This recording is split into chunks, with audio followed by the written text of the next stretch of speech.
Thank you very much. I'm John Stansfield from Unitec's Department of Social Practice, but I'm actually recycled. I'm the former Chief Executive of the Auckland Gambling Foundation, and I had a most wonderful introduction to the problems associated with gambling with Richard here as my chair. So I want to start just at my beginning of my understanding of how I got to this wanting to make a model, however unsuccessfully. And I can remember quite distinctly when that happened in June 2003, when I joined the Problem Gambling Foundation, and I was starting to try and read through research and find out what it all meant.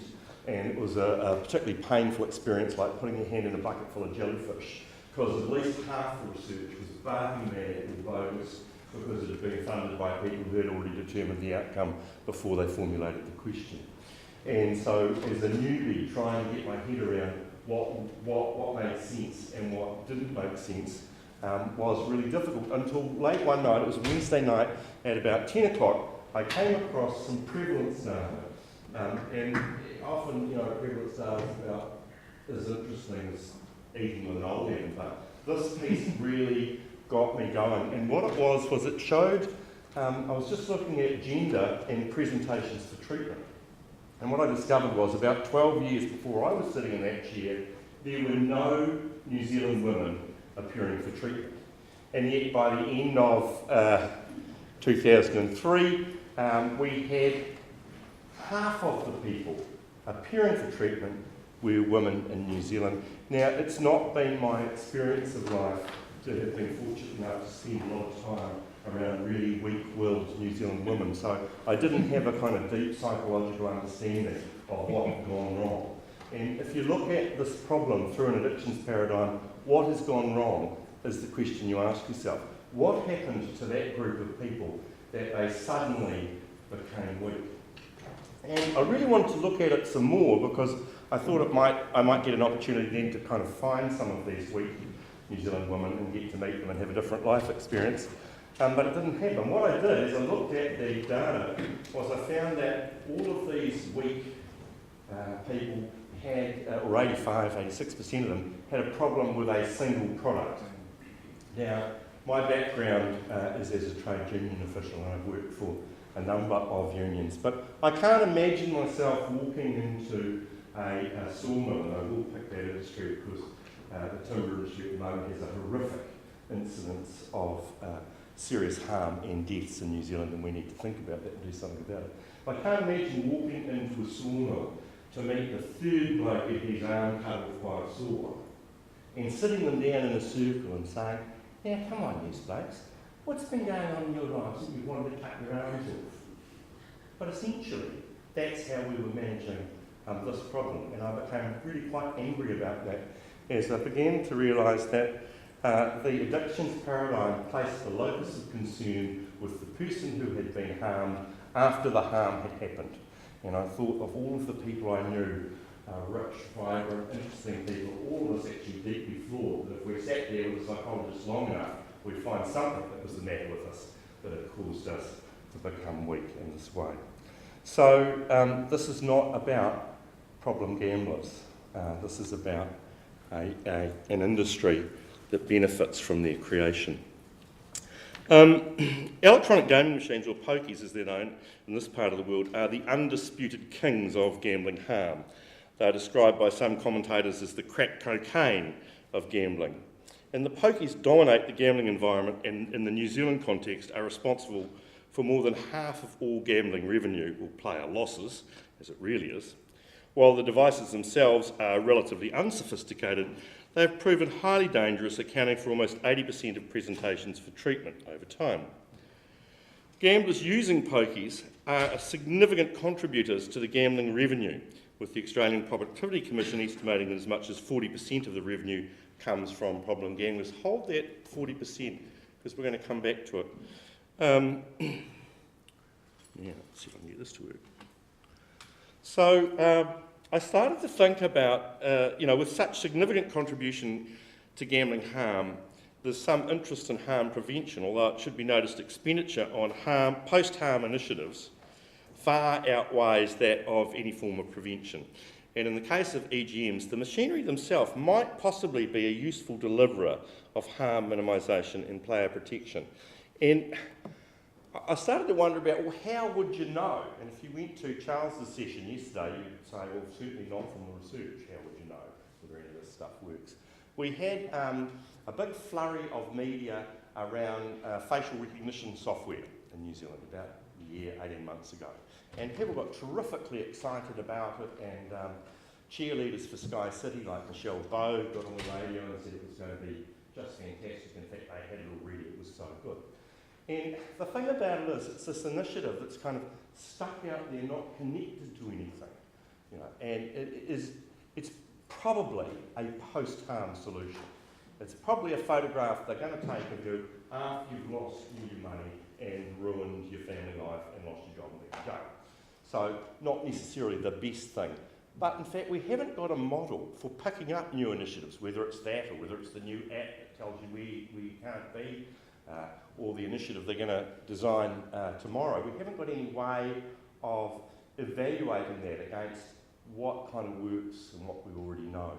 So I set out trying to do that, and I'm going to invite you for a small piece of bribery, a chocolate fish, just showing there's no solidarity between the anti-gambling harm movement and the anti-sugar obesity movement.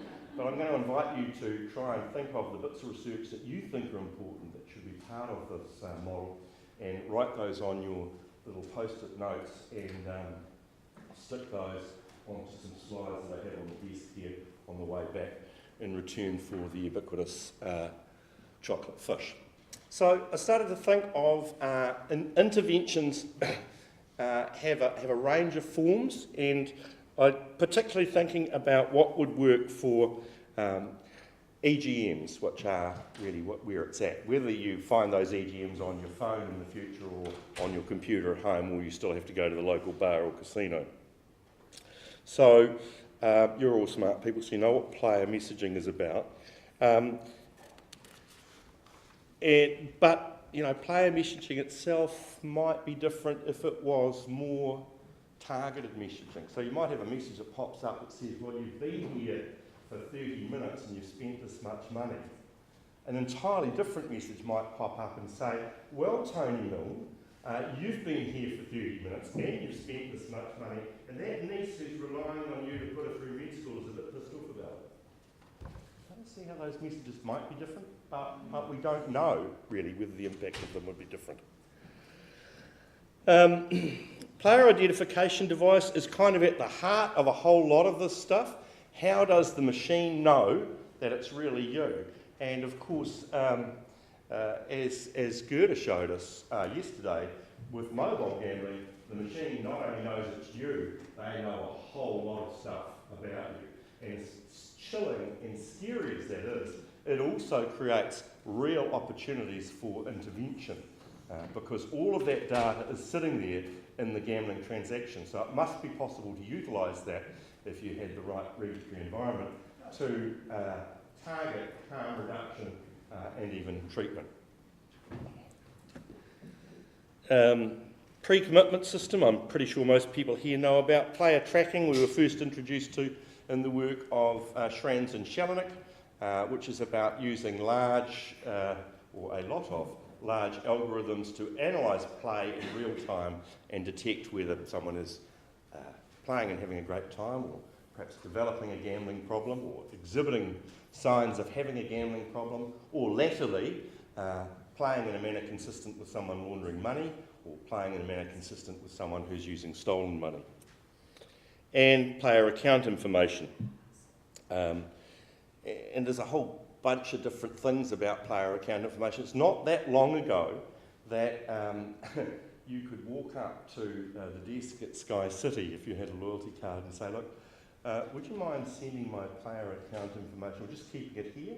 I don't want it arriving in the letterbox at home and my family finding out how much I'm gambling. And like a good responsible host, they would say, absolutely, sir, we'll look after you like that, no trouble. Features are the elements of the design, and they sit inside the intervention. So if you pull an intervention apart, it's got a bunch of different features. Whether the system is player-initiated or system-initiated might affect its efficacy. Don't know, actually, can't find very much about that. But you can imagine that a voluntary pre-commitment system is clearly initiated by the player if he or she chooses to. Player messaging, however, such as a pop-up, might be machine-generated or independent of the wishes of the player. It might be argued that player-initiated features are inferior harm reduction tools compared with compulsory or machine-generated tools, but the research is pretty limited about that. There's a little bit in the pre-commitment literature, but it's small studies. There's much more study being done, but it's in proprietorial research that we don't really get access to very easily.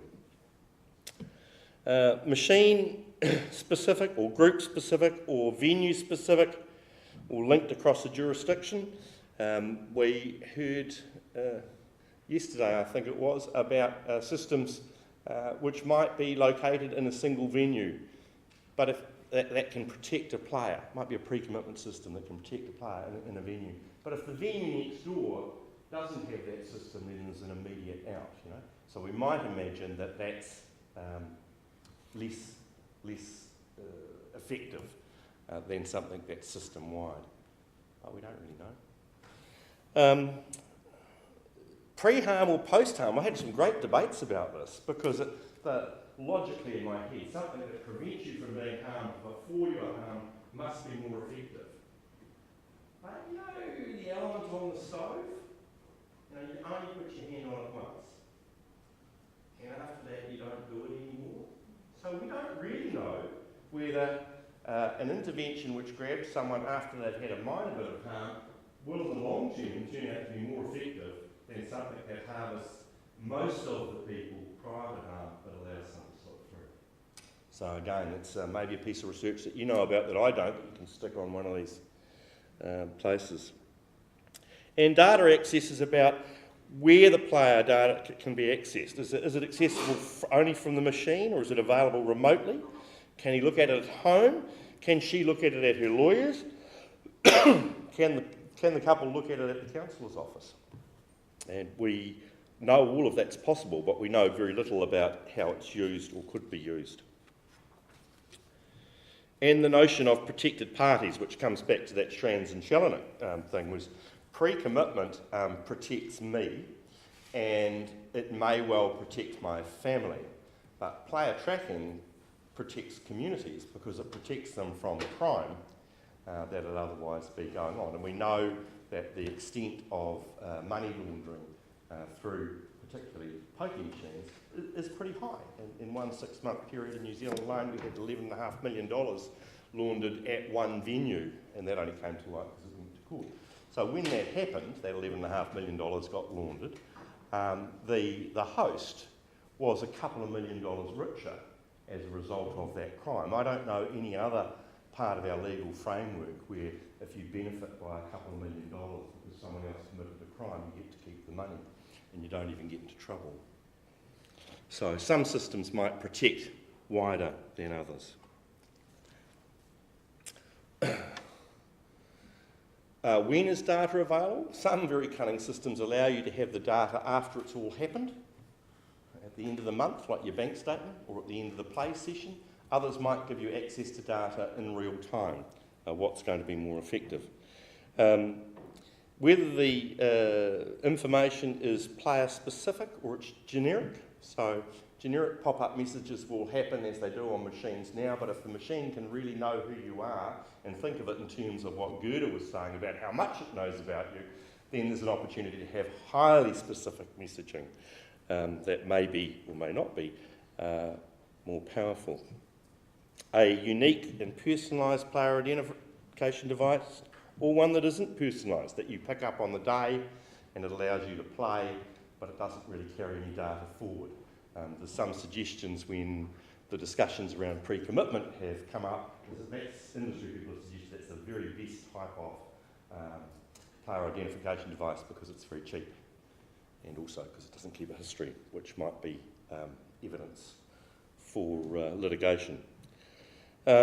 Whether it's host administered or regulator administered. In the discussion around the convention centre at Sky City, there's been the promise of some concessions towards some limited player tracking on a voluntary basis.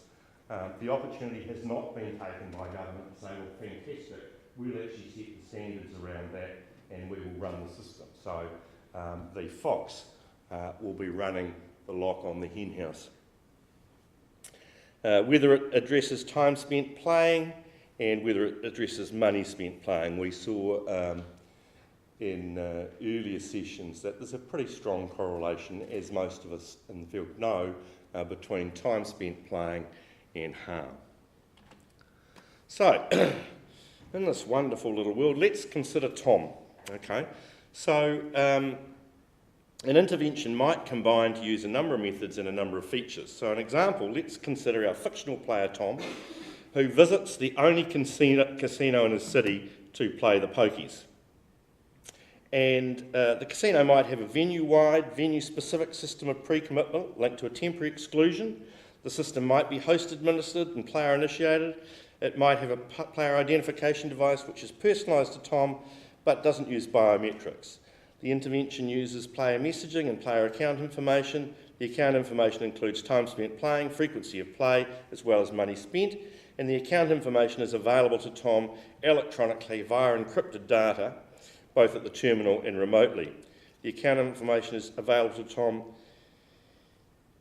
and the venue only, although he can share this with others via the remote access, and the account information is available in real time. So Tom enters the venue, takes a seat at the player terminal, inserts his player identification device, in this case a card, enters his PIN number at the prompt, and a player message welcomes Tom and informs him about his account information, and that's being retrieved for review throughout the play.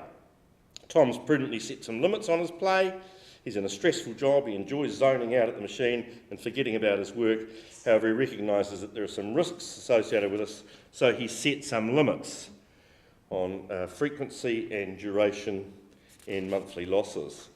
So examining those features, I'll just go back there, and how they compound to form or support an intervention for Tom, we find that the player identification device is absolutely pivotal.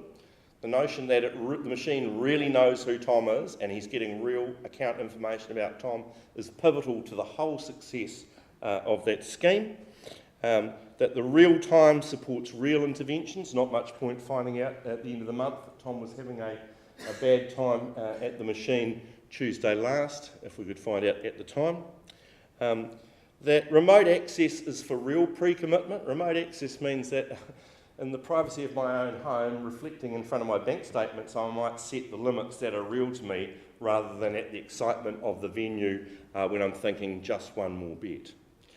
But there are some features that will compromise Tom's protection from harm. The venue-specific pre-commitment system means that the bar across the road doesn't have one, and if I'm still feeling lucky, that might be where I go. The fact that it's player-initiated rather than something that's compulsory, and Tom has to set the limits for safe play. In some jurisdictions, the government sets those for you. And the fact that it's host-administered, so it may not necessarily have the strongest commitment. Let's have a look at another system. Here's Joan. She's a pokey player. She lives in a state where there is very sophisticated player exclusion system to protect and exclude problem gamblers. The system uses biometrics and facial recognition software, and it's subject to an exclusion order, and it's statewide at all venues administered by the regulator. In order to play at the machine, she's got to exert a valid player ID card, which has a life of just 24 hours. The cards are obtained from an automatic kiosk which scans the face of the player and issues the cards only to those it doesn't hold in its database, and those people don't get a card.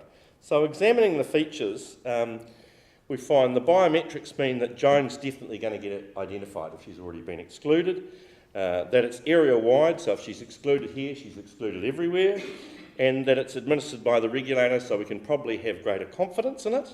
But some features might not protect Joan because they only provide protection to already excluded players, so they're post-harm.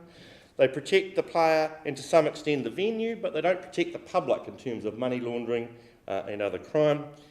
And they don't provide Joan with data about her play which she can use to make informed choices. And here's Jim, just as a third one. Jim plays pokies and table games at the casino in his state. The casino operates a state-designed and mandated player tracking system. The system requires a high level of identity check for player identification device, which Jim has an exclusive PIN. The system applies real-time data collection and analysis and can be accessed by Jim anywhere via an app on his phone. While the system does not provide for sanctioned pre-commitment, it does have regular and random messaging on Jim's play duration and spend. The system's venue specific. It applies to all play except the penny slots, which have strictly limited play values and are not jackpotted. So, examining those features, we find that the player identification device, again, is pivotal.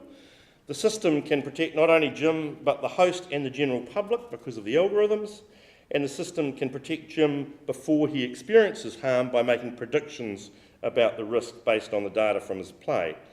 But some aspects compromise this.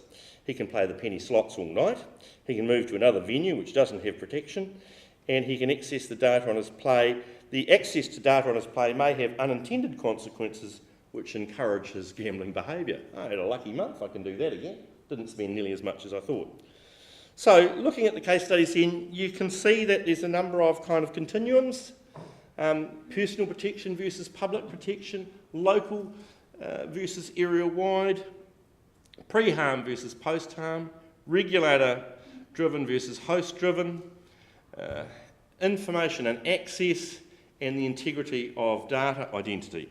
And the challenge for harm minimisation is to be able to compare and evaluate those features to maximise the success of intervention.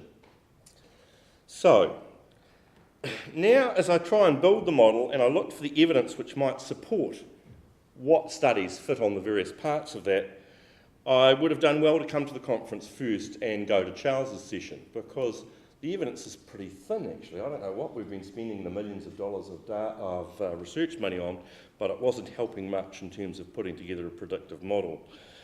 Nevertheless, I still think it's interesting and possibly a useful idea to construct a model, because without any evaluative framework, we'll continue to get fascinated by the features and interventions which might have little effectiveness, no matter how shiny the technology is that accompanies them. So I'm inviting you to help build the model by noting on your post-its the research you think that could inform such an approach, and sticking those to the posters on your way out the door and picking up your chocolate fish. As Gerda showed us so clearly, gambling in a mobile age might not be very different, or it might be, than today.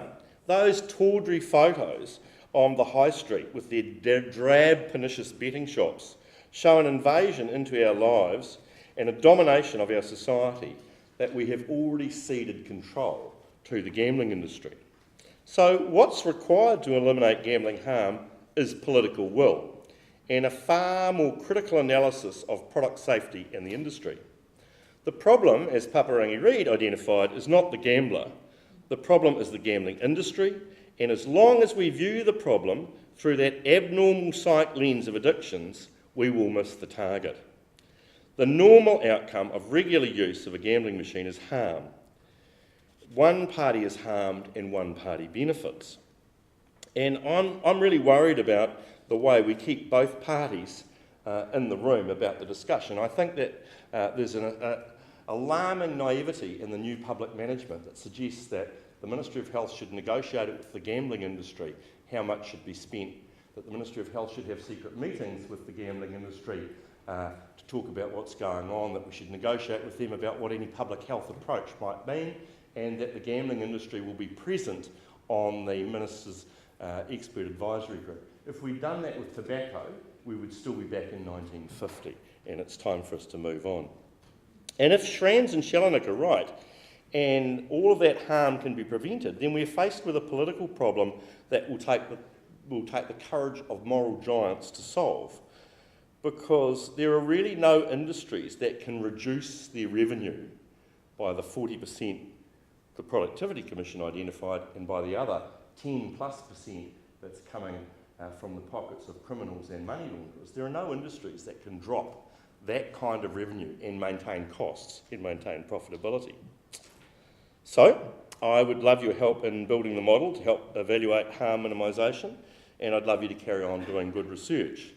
But what we really need is political action to protect our communities and move beyond the tobacco industry of the 50s. Thank you.